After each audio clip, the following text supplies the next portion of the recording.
Ari Wibowo dengan Inge Anugrah resmi menjadi suami istri pada tanggal 7 Juli tahun 2006 silam. Rumah tangga pasangan selebriti ini dikenal jarang diterpa isu miring. Bahkan, mereka semakin terlihat romantis menginjak 16 tahun usia pernikahan.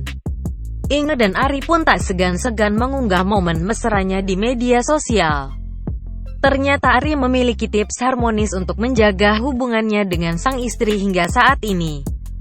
Ari Wibowo ungkap tipsnya yaitu sering jalan bareng, intinya quality time, aktivitas bersama pastinya, saat ditemui di kawasan Pier Tendean, Jakarta Selatan pada Kamis tanggal 2 Juni tahun 2022. Adapun quality time yang dilakukan Ari dan Inge yaitu touring. Menurut Ari, touring membuatnya fokus menikmati aktivitas bersama sang istri. Lebih lanjut, ia menyebut tak bisa menghabiskan quality time bersama istri jika berada di rumah. Ari beranggapan quality time yang terbaik yaitu ketika keluar dari rutinitas sehari-hari.